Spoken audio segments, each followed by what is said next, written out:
नमस्कार बच्चों, बीए तृतीय वर्ष और एमए हिंदी की भाषा विज्ञान के विद्यार्थियों का स्वागत है।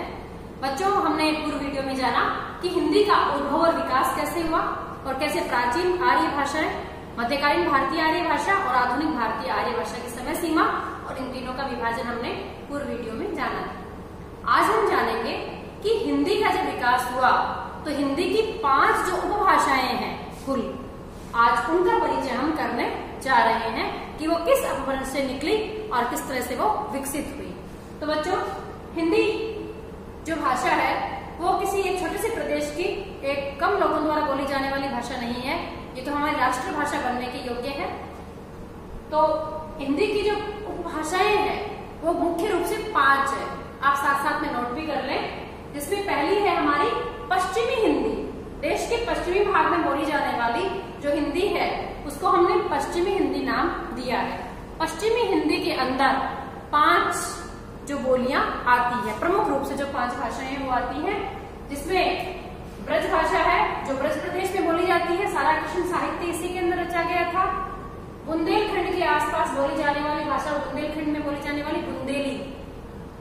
बांगरू, बांगरू को जाटू भाषा भी कहते हैं और हरियाणवी भी कहते हैं। तो बच्चों, ये जो हरियाणवी है ये भी हिंदी की ही उपभाषा है। बांगरू कन्नौजी, कन्नौज क्षेत्र में बोली जाने वाली, और खड़ी बोली, खड़ी बोली इसके अंदर अधिकांश साहित्यिक रचना आधुनिक काल में हुई है। ये दिल्ली और दिल्ली के आसपास बोली जाने वाली जो भाषा है, हम लोग जो बोलते हैं वो सब खड़ी बोली के अंतर्गत आता है। तो ये 5 हिंदी, पश्चिमी हिंदी के अंदर 5 प्रमुख बोलियां हैं जो भाषा का रूप ले चुकी हैं। ब्रज भाषा, बुंदेली, बांगरू, कन्नौजी और खड़ी बोली। दूसरी है पूर्वी हिंदी, हिंदी की दूसरी उपभाषा पूर्वी हिंदी।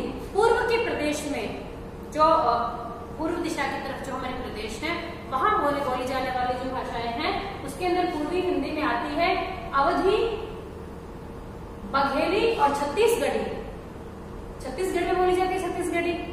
अवध प्रदेश जो है वहां अवधी, और अवधी के अंदर पूरा राम काव्य लिखा गया है, अच्छे से आप जानते हैं। और बघेलखंड के अंदर जो बोली जाती है उसके आसपास की भाषा है वो है बघेली, वो भी हिंदी, ये सब भी हिंदी के अंतर्गत आते हैं।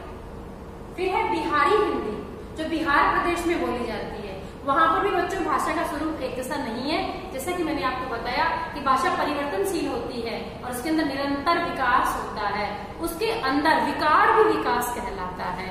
ऐसे में जो बिहार प्रदेश में बोली जाती है वहां की 3 बोलियां हैं प्रमुख, मगही, मैथिली और भोजपुरी। मिथिला प्रदेश जहाँ मैथिल कोकिल हुए हैं विद्यापति, उनका साहित्य मिथिला में बहुत अच्छा साहित्य रचा गया है। भोजपुरी जो हमारे लालू प्रसाद यादव बोलते हैं वो भोजपुरी है। और मगही प्रदेश जो प्रदेश है, मगहा जिला, उसके आसपास बोली जाने वाली मगही है। ये तीनों बिहारी हिंदी कहलाती है। चौथी उपभाषा है बच्चों हमारी पहाड़ी हिंदी, नेपाल में बोली जाती है, गढ़वाल में बोली जाती है और कुमायूं प्रदेश में बोली जाती है। इसकी 3 बोलियां हैं जो इस नाम से बोली जाती है, नेपाली, गढ़वाली और कुमायूं।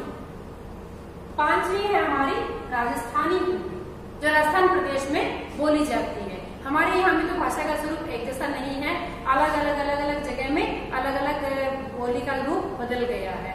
हम बोलते हैं बीकानेर में बोलते हैं काई हुए हो, चूरू में बोलते हैं कट्ठे गए हो, जयपुर में बोलते हैं काई छे, कट्ठे छे, यानी स्वरूप बिल्कुल थोड़ा बदला हुआ स्वरूप होता है। राजस्थानी हिंदी के अंतर्गत जो बोलियां आती हैं वो मेवाड़ प्रदेश की मेवाड़ी है, और ये बीकानेर, जोधपुर में जो बोली जाती है वो मारवाड़ी है। जयपुर प्रदेश की तरफ बोली जाती है वो ढूंढाड़ी है। अलवर की तरफ बोली जाती है मेवाती है, और ये उदयपुर की तरफ बोली जाती है जो मालवी। ये जो भाषाएं हैं उपभाषाएं बच्चों, ये बोलियां हैं राजस्थानी।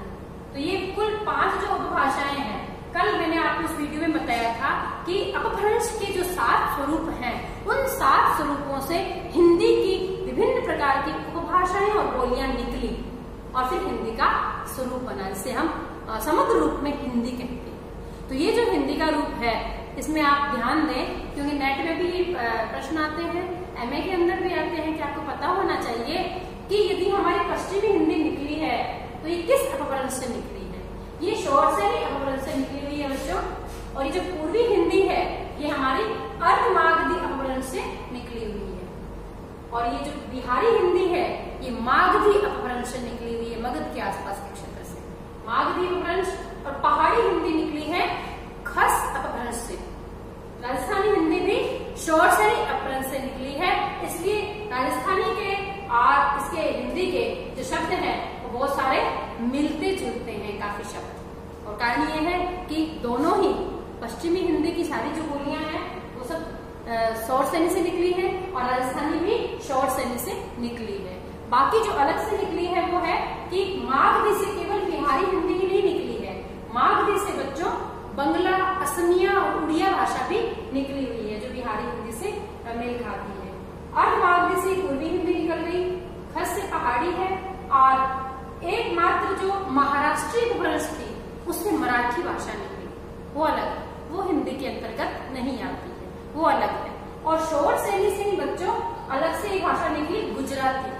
गुजराती भाषा भी राजस्थानी से मिलती जुलती है, इसीलिए मिलती जुलती है कि शॉर्ट सैनिक से ही राजस्थानी निकली और शॉर्ट सैनिक से ही गुजराती निकली।